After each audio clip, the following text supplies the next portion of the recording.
अब हम लोग इन्वर्स ऑफ ए मैट्रिक्स देखते हैं कि वो क्या होता है। सपोज कीजिए कि एक स्क्वायर मैट्रिक्स है ए, और ये हमेशा ध्यान दीजिएगा इन्वर्स किसका निकलता है, स्क्वायर मैट्रिक्स का ही निकलता है। ये नॉन स्क्वायर मैट्रिक्स का इन्वर्स नहीं निकल सकता है। और स्क्वायर मैट्रिक्स का मैं ऑर्डर 3 कहूँ तो आपको समझ जाना चाहिए कि 3/3 का होगा। ठीक है, तो उसमें दोनों कंसीडर करने की ज़रूरत नहीं है, 3/3 बोलने की ज़रूरत नहीं है। अगर 3 बोलते हैं तो आपको समझ जाना चाहिए 3/3 का ही मैट्रिक्स होगा। तो ए क्या है, स्क्वायर मैट्रिक्स है ऑफ ऑर्डर n मान लिया। इसको जनरलाइज करने के लिए हम लोग क्या मानते हैं, n मान लेते हैं, यानी कि n/n का मैट्रिक्स होगा। अब सपोज एक दूसरा स्क्वायर मैट्रिक्स b भी है जो सेम ऑर्डर का है जिस ऑर्डर का a है, यानी कि b भी एक स्क्वायर मैट्रिक्स है ऑफ ऑर्डर n। देखिए तब जो मैट्रिक्स b है वो a का इन्वर्स कहा जाएगा। कब, जब a इंटू बी इक्वल्स होगा in, यूनिट मैट्रिक्स वो उसी ऑर्डर का जिस ऑर्डर के a और b होंगे। तब b क्या कहलाएगा, एक b इन्वर्स कहलाएगा मैट्रिक्स a का। ठीक है, उस केस में b को हम लिख सकते हैं इस तरह से a इन्वर्स, इसको a इन्वर्स के रूप में भी हम रिप्रेजेंट कर सकते हैं। देखिए कुछ इंपॉर्टेंट पॉइंट्स है इसमें कि सिर्फ और सिर्फ स्क्वायर मैट्रिक्स के लिए ही डिफाइन होता है।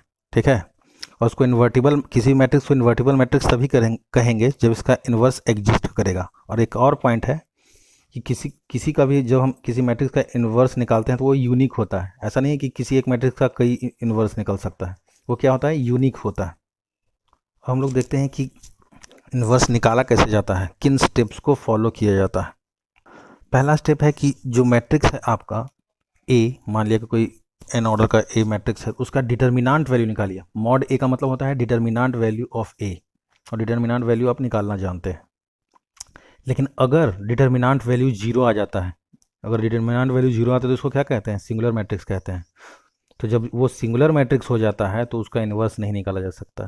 तो इन्वर्स होने के लिए ज़रूरी है कि उसका डिटर्मिनांट वैल्यू 0 ना हो। लेकिन अगर डिटर्मिनांट वैल्यू 0 के बराबर नहीं आता है तब हम इन्वर्स निकाल सकते हैं। और तब इन्वर्स कैसे निकलेगा, ए इन्वर्स इक्वल्स होता है कि एडजॉइंट हम लोग निकालना सीख चुके हैं। तो बस उसमें 1/, वो डिटर्मिनांट वैल्यू जो आया होगा 1/, determinant of value of A multiply कर देंगे, वो आपके इन्वर्स के बराबर होगा। ठीक है, हम लोग एक एग्जांपल से इसको क्लियर कर लेंगे। मान लीजिए 2/2 मैट्रिक्स है ए। अब इसका सबसे पहले हम लोग क्या करेंगे, एडजॉइंट निकालेंगे। सबसे पहले इसका डिटर्मिनांट वैल्यू निकालते हैं, देखते हैं कि सिंगुलर मैट्रिक्स है या non singular matrix. Determinant value कैसे निकालेंगे, 3 into 2 minus 7 into 6 equals to -32, जो कि 0 के इक्वल है क्या, नहीं है। तो यानी कि इसका इन्वर्स अब निकल सकता है।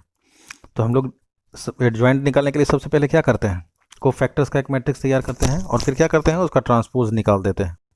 तो इस तरह से सारे कोफैक्टर्स निकल जाते हैं। अब इनका मैट्रिक्स तैयार करेंगे। तो ये मैट्रिक्स तैयार हो गया। अब एडजॉइंट निकालने के लिए इनका ट्रांसपोज करेंगे। तो इस तरह से इसका एडजॉइंट निकला। इसका क्या किया, कोफैक्टर ए का ट्रांसपोज किया, तो इसका भी ट्रांसपोज होगा, और फिर रो को कॉलम बनाया।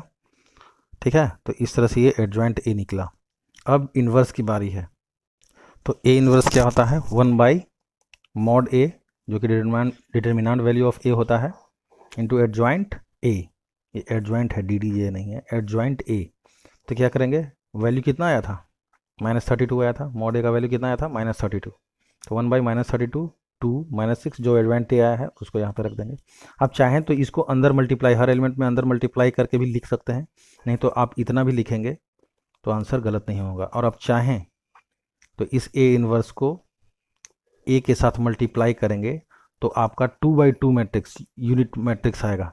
यूनिट मैट्रिक्स आने का मतलब क्या होगा, आपको इस तरह से आंसर आएगा 1 0 0 1। आप चाहें तो घर पे चेक कर सकते हैं।